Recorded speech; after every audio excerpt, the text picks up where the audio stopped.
Pendjari, le parc à redécouvrir pour certains et à découvrir pour d'autres. Un parc où vous avez pratiquement toutes les espèces d'animaux heureuses d'Anodé. Bien sûr, bien sûr. Je crois même que si les spécialistes viennent, ils nous diront qu'il y a de ces particularités-là, de ces espèces-là qu'on retrouve dans quelques parcs et que nous en disposons ici. Tout à fait. Et je pense que c'est une richesse inestimable qu'il ne faudra pas négliger, mesdames et messieurs.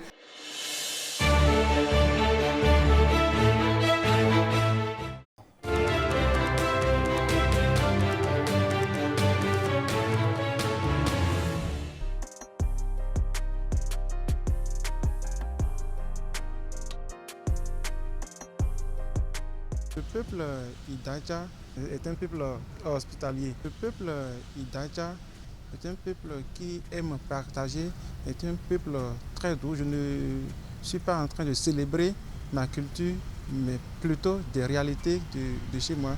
Vous allez chez nous, vous allez voir, beaucoup de villages aujourd'hui purement Idaja portent des noms fonds. Le fils Idaja, quand il a un, il est prêt à partager les 3 tiers avec vous et garder le reste toujours pour vous satisfaire.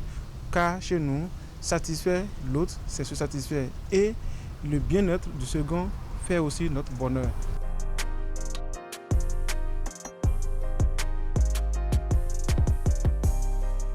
Quand un vrai Idaja accueille chez lui un étranger, vous verrez tout de suite, il lui donnera d'abord à manger.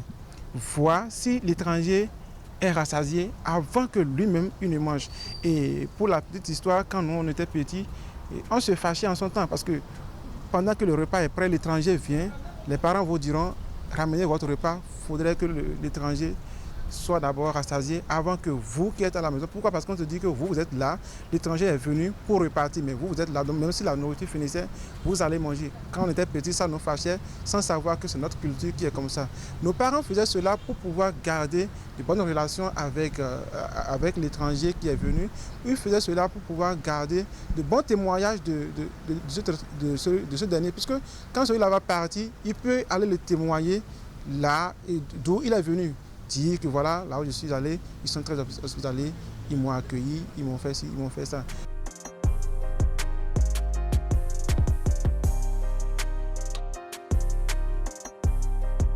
Beaucoup sont ceux-là, ces Idaja qui sont par exemple nés dans des grandes villes et qui ne sont jamais allés au village voir comment est-ce que cela se passe.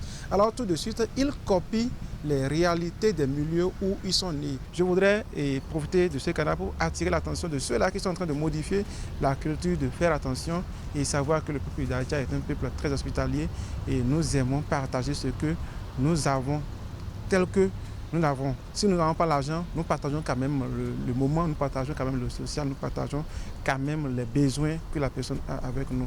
Pour ce faire, partout où nous sommes, faisons l'effort de sauvegarder ce visage-là, faisons l'effort de sauvegarder cette culture-là et pour rien au monde, ne changeons pas l'hospitalité qui est à nous, qui nous appartient, sans pour autant se laisser marcher dessus. Et oui, nous parlions hospitalité du Bénin et hospitalité, il en est question en milieu Idaja. Voilà. Et... En tout cas, moi, ce qui m'a intéressé dans cette hospitalité-là, c'est que lorsque les enfants ont déjà la nourriture en main et que l'invité arrive, les parents demandent de ramener. Si vous étiez enfant dans ce milieu-là, je suppose, vous allez faire comment? Est-ce qu'on a un choix? Je suppose que vous allez ronchonner, puis vous allez dire bon. On remet et puis c'est tout. Vous allez prendre une partie et remettre le reste. Quelle partie? On dit l'invité doit être satisfait d'abord. Non, mais franchement, la raison pour laquelle on dit que le Bénin est une terre hospitalière. Tout à fait. Nous avons cette culture altruiste là, qui fait que nous allons toujours vers les autres. Nous nous portons toujours disponibles pour les autres.